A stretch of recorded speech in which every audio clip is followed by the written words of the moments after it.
Hi, it's Joy and today I'm going to be watching The Dragon Prince, Season 5, Episode 2, Old Wounds. I've loved this season so far. It has only been one episode, but I'm just excited to see where it goes next. Also kind of scared.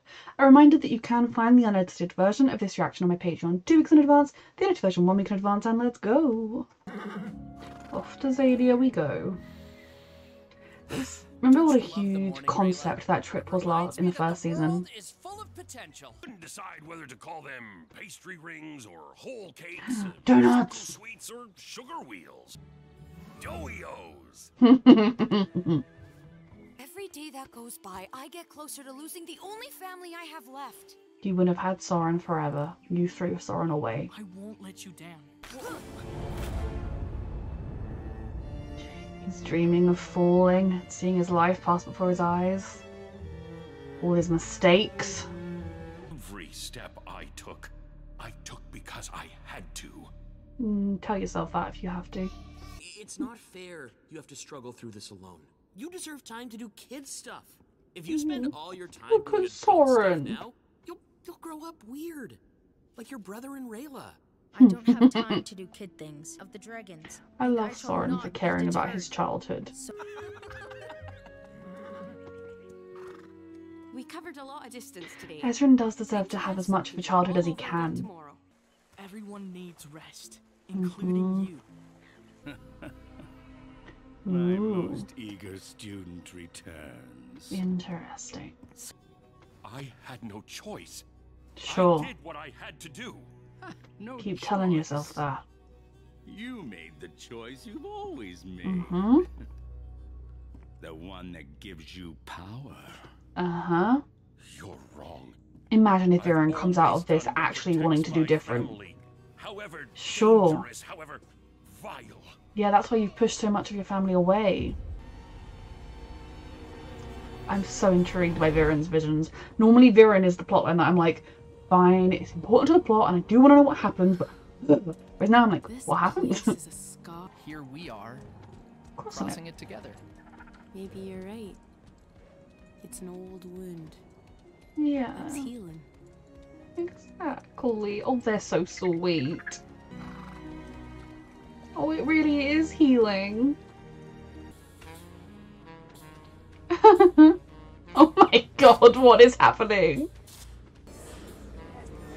Is this about how, like, he turns Claudia to this darkness?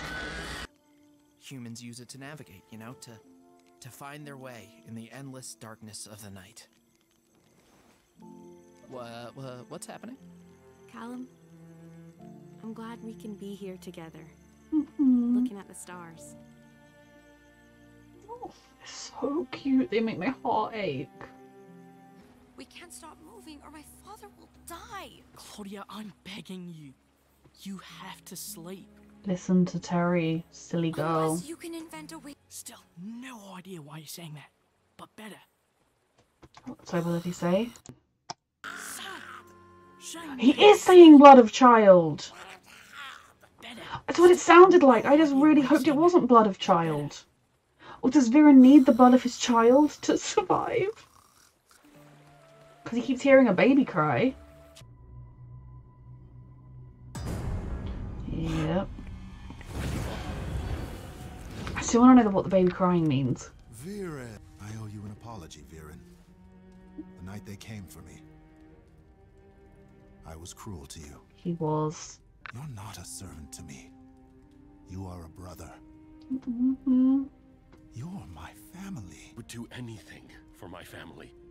However dangerous, however vile. I know. It is everything. It's a weakness, how far you'll go. I mean something to you. I mean, this is your dream. I think it's probably the truth, but it is also your dream. It's all I have. Of course I value you. Harrow would be Your soul disgusted is with my who you treasure. are. Yep, that's Erebos. Wait. What did you just say? I think that wasn't totally not true what fake Harrow was saying, but... Girl, no! Oh god. Shh! There's something moving in the forest. Bless you, Callum. We have to go. It doesn't sound friendly. What is that thing? Oh my god.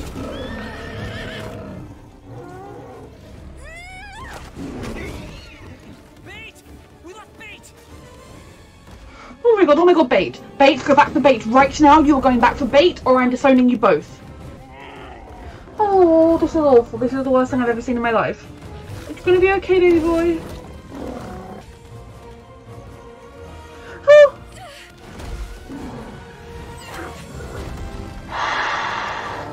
It's lunch or be lunch.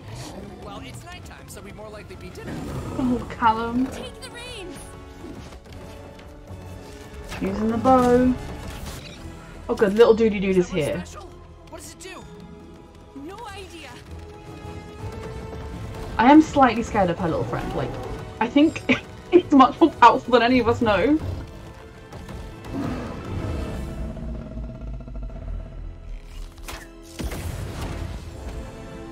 Fuck. Okay, I was very stressed for Bait just then. Rest. On a boat. All moving. Said you needed a way to sleep. He even made it all Moving at the pretty. same time. Terry, you deserve better. Oh, was the human in the coin his old master? Soren? Soren? That's the kid you threw away. Oh, there he is, my little golden boy. Oh, this is so sad. You threw that child away. Oh, You had so much to live for other than power. But yeah, you've lost your son. And you're sending Claudia down an even darker path. to change this. Anything. This is so interesting. Like, all of Viren's visions in this thing seem like they are pushing him to the realization that dark magic was a mistake and that following Aravos was a mistake. But at the same time, it could also be pushing him to, like, I need power more than anything. Therefore, like, I have to get this power. I have to follow this through. And maybe he'll think, oh, I'll overthrow Aravos and I'll take his power or something. But I spent season 4 really hoping Viren was ultimately going to regret his decision to be with Aravos, and that it would potentially be too late for him to do anything about that regret. But like, ultimately Viren was going to realize he was an idiot. And I spent this episode in all of those visions hoping the child we heard was going to be Soren and not Claudia, because throughout this show Viren has only ever looked down on Soren. He is his he's his jock son. He didn't follow him into being a mage. He, you know, was a bit stupid and he took advantage of that, and he gaslit Soren whenever he could. And like, you could very much see that Claudia was his favourite child because she was him, but miniature. And obviously, we have seen that Viren does care for his family. I personally don't know whether he cares for them more than he cares for himself. Maybe he'll prove me wrong. But Soren looking at what he was doing and being like, this is too much, I want no part in it. He just dismissed Soren. He was just like, well then, you're not my son. Like, you're terrible, you're wrong. He is leading Claudia down such a dark and dangerous path. He has lost Soren to being a wonderful, good person who you should be so freaking proud of. So it was really interesting to me that the child he was hearing the whole time was Soren, the child he lost, the child he never gave as much love as he deserved as he grew up, and the child that he let go in pursuit of his own power. Like, I think if Claudia had also walked away, there would have been two children in that vision. I don't think he would have picked either child over his own power. I think he would have struggled more if Claudia had walked away with understanding that she was wrong. But it was very interesting to me to get this kind of vision of that they were close once, and probably the older Soren got, the more it became apparent that he wasn't going to follow in his father's footsteps, the more Viren dismissed him. And is he now regretting that? You know, I would do anything to make this right. I would do anything to change this. So was that vision suggesting that he has lost Soren? Or was the vision suggesting that, like, if he just had more power, everything would be better and Soren would understand? Like, I really still think Viren could go both ways. I think it would be very interesting plot-wise for Viren to turn around and not want to pursue dark magic anymore. And then you've got Claudia, who's like, you're going to die, I'm going to do anything to save you. And she's kind of, you know, that I will do anything to protect my family, which is the same line Viren kept repeating. But both of them are also in pursuit of their own power. Aravos is also manipulating people. The question also comes of, was the vision his own mind talking to him, or was it somehow being influenced by Erebos? Was it being influenced by the source of the dark magic itself? One thing I do think now is that potentially his old master could have been the human, his old like trainer, mentor, could be the human that was in the coin, and so he is definitely probably somebody we don't want to release from the coin when we release Rayla's family, which we will do at some point. But Viren's trying to unpick Viren's visions was so interesting, and you know, I think King Harrow in the vision kind of said to him what Viren wants to think Harrow would have said, but I do also think it probably was true. Harrow was not at his best at that day, and he was also angry that Viren's suggestion was kill somebody else in your place, my king, because he's a good person. And as much as Viren, he understood that Viren was like, I will protect those I care about at the expense of all others. That is not the way Harrow wanted to lead. And I think that was part of what led to him being quite that harsh. Because I remember at the time being like, whoa, that was a horrible thing to say to him. And it probably did haunt Viren that that was their last conversation, and maybe even influenced some of his actions in wanting more power for himself to prove Harrow wrong that he was the great and wonderful Viren.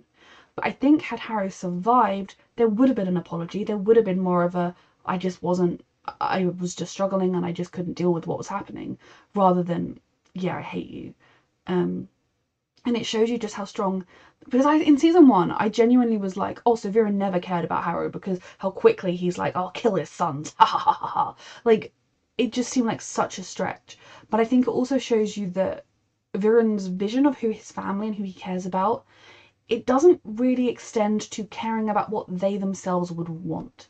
You know, the minute Soren went against him, Soren was not part of his family. Deep down, I think he obviously is still part of his family. The fact that he was so willing to have the princess killed and to get his own son to do it was so disgusting. And I think maybe that was partly because he was angry at Harrow for belittling him. But it also shows you that Harrow was his family much more than the boys ever were. His vision of family is very narrow. And also, I do have to say, I think there is some narcissism in Viren, and that his vision of family is, how can my family help me? And maybe he's realizing that now. So very, very, very interesting visions. Claudia, I'm despairing of this girl at this point.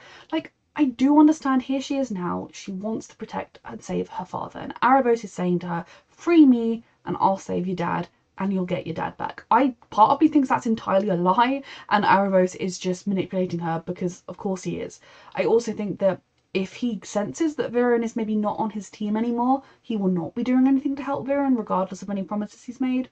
But if he thinks Viren is his pawn, he will definitely save him. Claudia is desperate, but it's when she goes on, he's my only family. You literally threw your other family away. I mean, I know their mother left them, and like, I'm sure she didn't have to leave Catullus when she divorced the husband, but regardless, like, she's out there somewhere. You could go and find her and be like, hey, why didn't you love us enough to stay?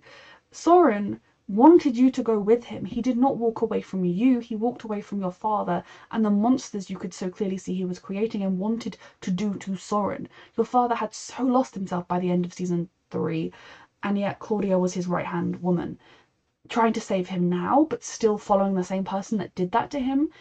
It shows that she has that same kind of short-sighted, I'd do anything for those I love type of tunnel vision. And it still worries me that she's pulling Terry down this dark path. Very concerned about why the little creature is saying blood of the child, blood of child, blood of child. I thought it was saying blood of child last episode, but it says it so unclearly. Put subtitles on. It's saying blood of child. What child? Ezran practicing his speech was, you know, very sweet. And my absolute favourite thing was the way Soren was so concerned that Ezran wasn't getting a childhood. I'd like to think that over the 2 years, it was 2 years, wasn't it, where they thought that they saved the day and there were no bigger threats coming and things were just stabilising, that Ezran was able to have some moments of childhood. Obviously, when you're a king, you're not going to have a childhood the same as a child with 0 responsibilities, because you have these responsibilities. And they don't seem to be appointing a regent. They're just like, yeah, the child can rule. Ezran is a very wise young man, but it is kind of funny to me that the kids are just ruling this kingdom and deciding the fates of millions. As a viewer, we know Ezran's got a good head on his shoulders, but like, if I was a person, like a poor person living in this, I'd be like, you mean the 10-year-old is deciding my fate? But Soren caring about Ezran and wanting him to have a childhood is so unbearably sweet, And it just shows you that Soren is 100% someone that as a parent you should be so freaking proud of, because he has come through such adversity to be such a good, kind-hearted person. Is he the brightest tool in the box? Sharpest tool in the shed? No. But he doesn't need to be. He is a wonderful, kind, lovely young man, and I love him. Then we have the little group staying at their inn, having their travels, fighting off creatures. When they left Bait behind, my heart nearly stopped. I was nearly going to be like, well, fuck this show, I'm not watching anymore. It was very stressful. I will say that my internal monologue when they were like, the creature was there and then Rayla scooped Callum up and everything was, where's Bait, where's Bait, where's Bait, where's Bait? And the fact that none of them had said anything, I was thinking, oh, Bait's with them, and then he wasn't, and that was horrifying. But the little dude helped. They're a wonderful team, and I really hope Callum gets to go to his bookery and find wonderful books. At this point, I do wonder, like, first of all, when they get there, what state it's going to be in, because obviously there were all the tensions between humans and elves, and then the recent banishment of the brother over the coup attempt. Also the fact that the city, because that is where they're going, to the Sun Elves, right? The city is not currently accessible. There's like the evil eye in the sky. Can Callum do something to help with that? I don't know, but he'll get to see his aunt, hopefully. They may even run into the Banished Prince, which would not be good for anybody. But yeah, very, very good episode. A reminder that you can find the unedited version of this reaction on my Patreon 2 weeks in advance, the edited version 1 week in advance, and thank you so much for watching.